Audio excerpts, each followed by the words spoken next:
আমাদের building code আছে, আমরা জানি যে এটা ম্যান্ডেটরি, এখন বাই ল এটা ম্যান্ডেটরি হয়ে গেছে, তো গ্যাজেটও ওইভাবে আছে।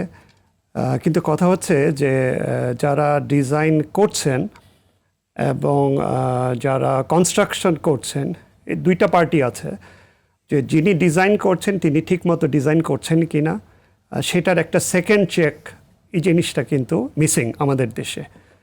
তো হয়তো অনেকে করছেন, অনেকে কিন্তু জানেন, অনেকে ঠিকমতোই করছেন, বাট অনেক ক্ষেত্রে হয়তো সেই জায়গায় একটা গ্যাপ থাকতে পারে, এবং যেহেতু একটা চেক নাই বা রিভিউ নাই ওই ডিজাইনের, এখানে একটা কোয়েশ্চেন থেকে যায় যে এটা ডিজাইন ঠিক মতো হচ্ছে কিনা। এটা হচ্ছে একটা পার্সপেক্টিভ। আরেকটা পার্সপেক্টিভ যেটা, যে আমার ডিজাইন আছে বাট কনস্ট্রাকশন ঠিকমতো হচ্ছে কিনা। এটা ভেরি ইম্পর্ট্যান্ট। আপনার কনস্ট্রাকশন যদি ঠিকমতো না হয়, যত ভালো ডিজাইন হোক, সেটা কিন্তু টিকবে না, স্পেশালি ভূমিকম্প হলে টিকবে না। হয়তো এমনি নর্মালি ঠিক আছে, সবই সুন্দর আছে, কিন্তু ভূমিকম্পের ঝুঁকিটা ইয়াটা তো আসে নাই।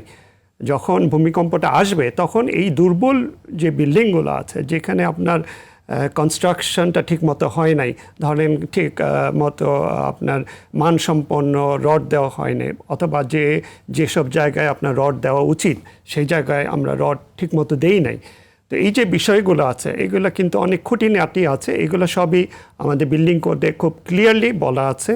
তো এগুলো আমাদেরকে কিন্তু আমরা যদি ঠিকমতো না মানি কনস্ট্রাকশনে, এবং কোয়ালিটি অফ কংক্রিটের যে স্ট্রেংথ সেটা যদি ঠিকমতো না মেনটেন করি, বা আমাদের যে রডটা ইউজ করছি সেটা যদি ভালো মানের রড না ইউজ করি, মানে অনেক কম দামি রড আছে, অনেক সময় মানে খরচ বাঁচাতে যেয়ে আপনার নিম্নমানের কনস্ট্রাকশন মেটেরিয়ালস ইউজ করেন, এইটার প্রভাবটা কিন্তু মারাত্মক হতে পারে।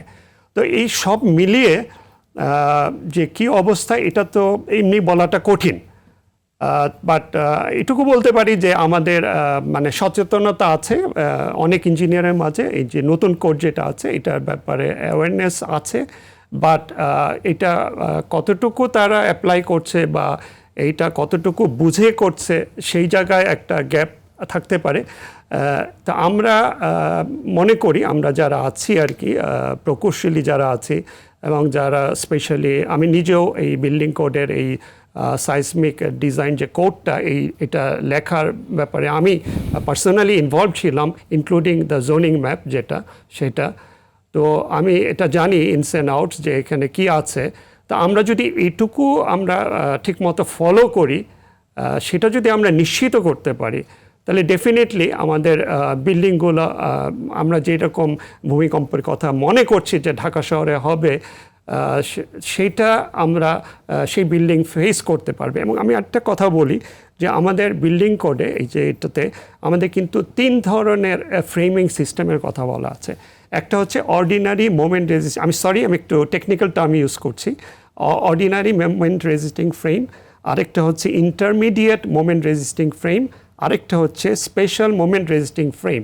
এই 3টা যে ফ্রেম কথা বলছি, আমি যদি ঢাকা শহরের কথাই বলি, আমাদের ঢাকা শহরে কিন্তু আমরা অর্ডিনারি মোমেন্ট রেজিস্টিং ফ্রেম এই সিস্টেমটাই কিন্তু ইউজ করতে পারবো না, আমাদের যদি আমরা কোড ফলো করি।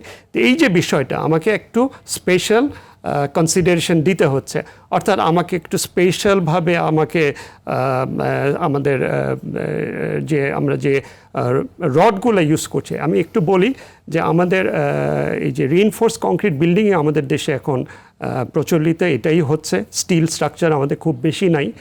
তো এই রিইনফোর্স কংক্রিট বিল্ডিংয়ে আমরা রিইনফোর্সমেন্টটা ঠিকমতো দিচ্ছি কি না, তার মান ঠিক আছে কি না, কোয়ালিটি ঠিক আছে কি না, এবং আরেকটা ওয়ার্ড আমি ইউজ করছি টেকনিক্যাল টার্ম, এটাকে বলা হয় ডাক্টিলিটি। অর্থাৎ এইটা ইলংগেটেড হবে, যখন একটা ভূমিকম্প হবে এইটা কিন্তু কিছু এনার্জি সে অ্যাবজর্ভ করবে। তা এইটা যদি আমি সেই রডটা যদি না দেই জায়গা মতো, হ্যাঁ, যেমন বিম এবং কলামের যে জাংশন যেটা, এগুলো খুব ইম্পর্টেন্ট। কলামটা খুবই ইম্পর্টেন্ট, রাইট? এই কলামের মধ্যে যদি আমাদের কোনো দুর্বলতা থাকে, তাহলে ওই বিল্ডিংটা সবার আগে পড়ে যাবে। এই যে বিষয়টা, এই বিষয়গুলো আসলে আমাদের আরও সচেতনতা বা অ্যাওয়ারনেস, এইটা আমাদের আরও আগে যেতে হবে, আমাদের কাজ করতে হবে। আমি একটু অন্যভাবে বলি যে আমাদের কিন্তু একটা সোসাইটি আছে, এটা হচ্ছে বাংলাদেশ আর্থকুয়েক সোসাইটি। তো তো আমরা এই সোসাইটির থেকে আমরা চাচ্ছি আমরা এই ব্যাপারে একটা ভূমিকা রাখতে এবং সরকারকে যত রকমের সহযোগিতা যেটা দেওয়ার আমরা দিতে প্রস্তুত আছি। প্রফেসর হুমায়ুন বললেন, অ্যাকচুয়ালি আমিও কিন্তু এরকম প্রপোজাল রেখেছি যে আমাদের এই হচ্ছে করণীয়, এবং তার মাঝে একটা ছিল, আমি জানি না হুমায়ুন ভাইও হয়তো সেরকম প্রপোজাল থাকতে পারে, যে একটা ইনস্টিটিউট করা, একটা ন্যাশনাল ইনস্টিটিউট করা যেখানে এই ভূমিকম্প নিয়ে আর কি রিসার্চ হবে। সেখানে সাইসমোলজি থাকবে, সেখানে ইঞ্জিনিয়ার থাকবে, এখানে অন্য ডিসিপ্লিনের লোকও থাকতে পারে। তো এইরকম একটা ইনস্টিটিউট যেটা শুধুমাত্র ভূমিকম্প নিয়ে কাজ করবে এবং এটার উপরে ফোকাস থাকবে। তো এইরকম একটা ইনস্টিটিউট, ন্যাশনাল ইনস্টিটিউট আমাদের দেশে দরকার, এটা আমি মনে করি। এটা আমার অনেকগুলো প্রস্তাবের মাঝে এটা একটা প্রস্তাব ছিল।